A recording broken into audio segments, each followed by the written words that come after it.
Hey guys, let's look at the final type of problem we might encounter when we're looking at projectile motion questions. And that is something I like to call the partial projectile motion scenario. And it's where the object is launched at an angle and either lands lower or higher than its initial launching point. And although it complicates things a bit, the same rules that we've become familiar with over the last two videos apply, which are that the vertical velocity component is still 0 at the top of the flight path, which is over here.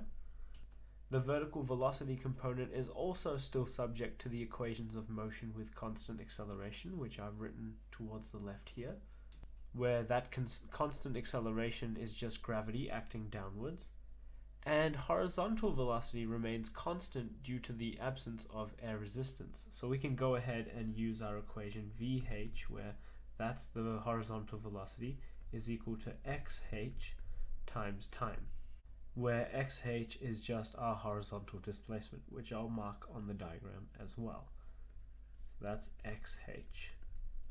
So let's go ahead and look at a question. So let me get rid of what's on the screen here. Let's say we have some golfer, let's say we have some guy that's hitting a golf ball off the edge of a 150-meter tall cliff. And let's say he's a pretty seasoned golfer, so he knows that he can hit the ball about 250 meters without any wind resistance. And that he also knows that he can achieve a height of 40 meters, but he wants to find out what the velocity of the golf ball is once he hits it. So once again, let's begin with all the stuff we already know. We know that acceleration will just be caused by gravity, so we can go ahead and say g is equal to 9.81 meters per second squared. And we know that this will impact the vertical velocity component. We also know that the ball will have a 0 vertical velocity at the top of its flight path over here, and this will occur when the horizontal displacement from the cliff is 125 meters, and that's just because this entire motion is symmetrical. So given that information, let's go ahead and see if we can find the initial vertical velocity using the equations of motion. Let's go ahead and begin by using v is equal to u plus at. We know in our scenario that v, which is the final vertical velocity over here, will be equal to 0 meters per second, so I'll go ahead and put 0 in. We don't know the initial velocity, so that's just going to be u of v, where v represents vertical and u is the initial velocity. We know acceleration is just the gravity, so we'll put in plus negative 9.81, and I've made that negative because our coordinate system is going to consider up as positive. And we know t is another unknown. So if I simplify this, I should get uv minus 9.81t is equal to 0. And what we'll notice here is that we've actually got two unknowns. We don't know what the initial vertical velocity is, which is what we're trying to find, and we don't know what the time is either. However, there is another bit of information that we can use, and that is the fact that we have a 40-meter vertical displacement.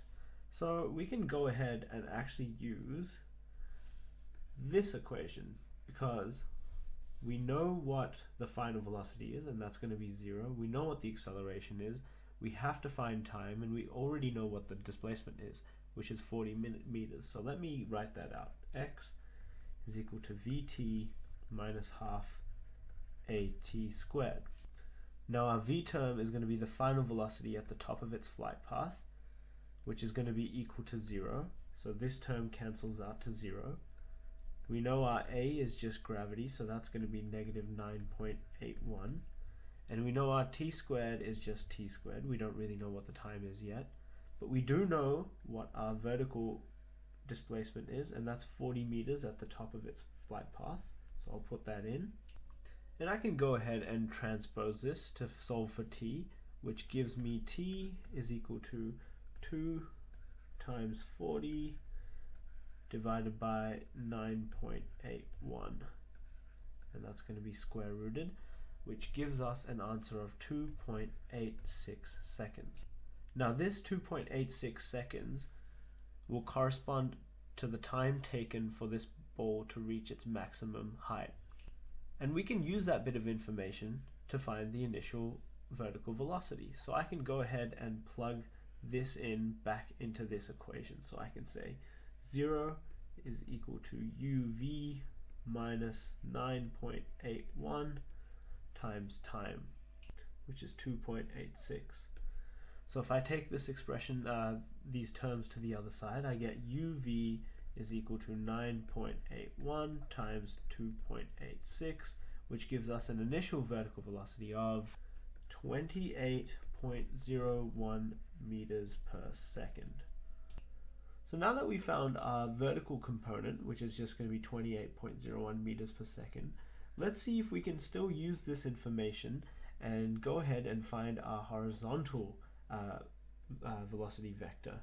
So now that we've found our initial vertical velocity component, let's see if we can figure out the horizontal velocity component by using what we figured out so far and the information we've been given in the diagram. We know that the horizontal velocity component will be constant in the absence of wind resistance, and we also know it takes 2.8 seconds for the ball to reach the peak of its flight path, in which it will cover 125 meters horizontally. So we can plug that into our equation for horizontal velocity. So we can say v is equal to x divided by t, and I can put in values for v. So v is going to be is equal to x divided by time, which we figured out to be 2.86, and our x is going to be 125 meters. So I'll put that in as well. So 125 divided by 2.86, which gives us a horizontal velocity component of 43.77 meters per second. So now that we know the vertical component and the horizontal component, we can go ahead and work out our final velocity. So we know vertical component is up by uv, which we'll call uv, and we know our horizontal component, which is is equal to 43.77 meters per second. We know uv is equal to 28.01 meters per second. And that'll give us our resultant velocity, and this will be the velocity with which it leaves the golf club. So we'll call this just u, and u will be equal to the square root of squared plus uv squared, because remember, we're just dealing with vectors and we're just dealing with their magnitudes here. So this will be the square root of 43.77 squared plus 28.01 squared. And if I plug these values into the calculator, I get an initial launch speed of u is equal to 51.97 meters per second. Given that we want to find the velocity of the ball, we not only need the magnitude, but we also need to find the angle with which it is launched with respect to the ground, which I'll label as theta. So if I just extend this out and complete that diagram, the angle that this launch velocity makes with the ground, I'll just call that theta. And if I go back to geometry, we know that this angle theta corresponds to this angle here, which I'll also call theta. So I can use the inverse tan function to work out that launch angle. So I'll say tan inverse is equal to theta, and tan inverse of uv divided by is going to give us the angle of launch. So tan inverse uv, which is 28.01 divided by 43.77, gives us a launch angle of 32.62 degrees. So our launch velocity will be 51.97 meters per second at 32.62 degrees. Cool, so now that we found that out, let's see if we can go ahead and complete the second part of the question, which asks for the angle the ball makes with the horizontal as it enters the water. So we know that our horizontal velocity is not going to change, so I'll just put that down as u of h, or v of h rather, and that'll be equal to 43.77 meters per second. And to work out the vertical velocity, we know that from the top of its flight path, the ball is going to have to travel 40 plus 150 meters. We also know at the top of its flight path, the velocity is equal to 0. The vertical velocity is equal to 0. So let's see what I know and what I don't know. So I know my initial velocity is equal to 0. I know my final velocity is unknown.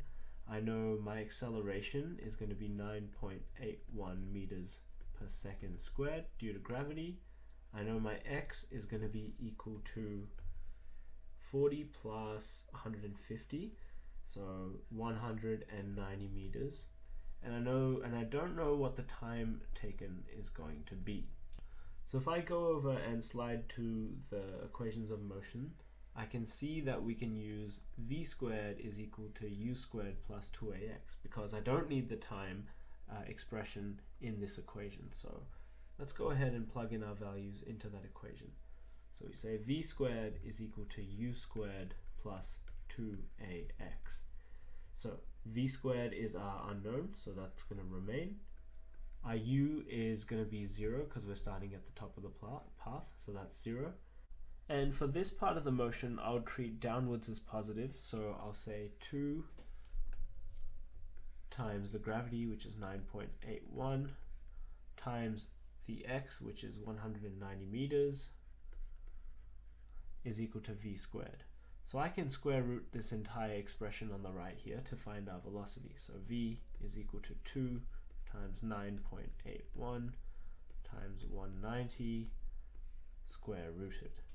And this gives us a vertical velocity of 61.06 at the time of entry to the water.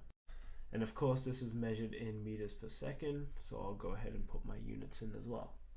So now, I know my horizontal velocity vector and I know my vertical velocity vector as well. So this here is 61.06 meters per second, and this one here, the horizontal velocity vector, is just 43.77 meters per second. So we can find our entry velocity, so we'll label this as v, and it'll be equal to we'll just use a bit of Pythagoras here to find that value. So we'll say v is equal to 61.06 squared plus 43.77 squared, all square rooted, and this will give us our final velocity value, which is equal to 75.12 meters per second. Now obviously this is not complete. We still need to find the angle that this makes with the horizontal, which is going to be equal to this angle. So that theta is just equal to this theta. And I might go ahead and get rid of the stuff on the side just so we have a bit more workspace. So I'll get rid of this real quick. And we can go ahead and use the inverse tan function to actually find the angle that this makes with the water. So we can say tan inverse of 61.06 divided by 43.77 is equal to our angle theta, which spits out an answer of 54.37 degrees. So let's look at the last part of this question, which is asking us for the range of the ball. And all it's saying is, tell me how far this ball goes horizontally. So this here is our range, and I'll label that as R. To figure this one out, we need to know how long the ball stays in motion, because the calculation for the range is simply the horizontal velocity multiplied by the total air time experienced by the ball. So I can go ahead and write that down. So I can say R is equal to UH times total time t. And in order to work out the time, we need to know how long the ball stays in motion after it reaches the vertical velocity of 0, and add it to the time taken for it to achieve the maximum vertical displacement. To find out the time taken for the ball to hit the water from its highest point, we can go ahead and use the equation v is equal to u plus at, because we've already worked out the final vertical velocity when it strikes the water. So I can go ahead and put in all my missing terms here.